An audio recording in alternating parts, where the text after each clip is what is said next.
জামাতের পক্ষে থাকলে জান্নাতে অবশ্যই যাওয়া যায়। জামাত ইসলামের ভোট দেওয়াই আল্লাহ রাসূলকে পাওয়া যাইব 100% শিওর। জান্নাতের হিসাব হবে মালিকের লগে, যে সৃষ্টি করছেন আমাদেরকে দুনিয়া পাঠাইছেন পরীক্ষার জন্য। কে কোন উসিলায় আল্লাহ তাআলা মাফ করবেন সে মালিকে ভালো জানে।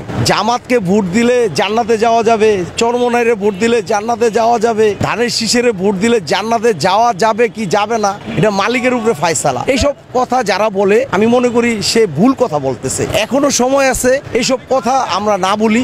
আমরা ভোট চাওয়ার দরকার, ভোট চাবো, আমার যাকে ভালো লাগে আমি তাকে ভোট দিব। এতে গিয়া কে জান্নাতে যাবে কে জাহান্নামে যাবে এটা আমাদের দেখার বিষয় না, এটা মালিকের বিষয়। যারা এই ধরনের কথা বলেন এটা ঠিক নয়। যেই লোক আল্লাহকে ভয় পায় সেই কথা বলতে পারে না, আর এই বলাটা ঠিক না।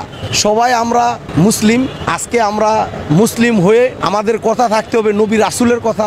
আমাদের যদি আমার ভোটের জন্য আমি জান্নাতের দিকে লয়ে যাবো জাহান্নামের দিকে দেবো, এগুলো কোনোই মতামত ঠিক নয়। একটা জিনিস বুঝি, এই দেশটাকে বাঁচাতে হলে আমাদের সমস্ত রাজনৈতিক দল মিল্লা এই দেশটাকে চালাতে হবে, তাইলে এই দেশ এখন ঠিক হবে।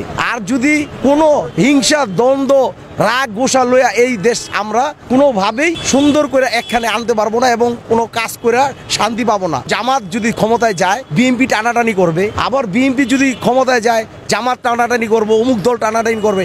এতে আমাদের কোনো ভালো কোনো লক্ষণ আমি দাদা দেখতেছি না। আমরা ভালো ব্যক্তি খুঁজতেছি, আমরা ওই ভোটটাই দিব একটা ভালো ব্যক্তিকে, যেই ব্যক্তি এই রাজনীতির প্রেক্ষাপটে এই সময়তে ভালো কাজ করবে আমরা তাকে ভোট দেওয়ার জন্য খুঁজতেছি। আমরা ভালো লোক খুঁজতেছি, আর যে ভালো তাকে ভোটটা দিব ইনশাল্লাহ। আমি মুসলমান, আমি ইসলামিক দলকে অবশ্যই ভালোবাসি এবং ইসলামিক দলকে ভোট দিব। কিন্তু যারা এই ধরনের কথাগুলো বলে যে জান্নাতে যাবে জাহান্নামে যাবে, এই ধরনের কথা যে বলে আমি মনে করি তার এই কথাগুলো ঠিক না।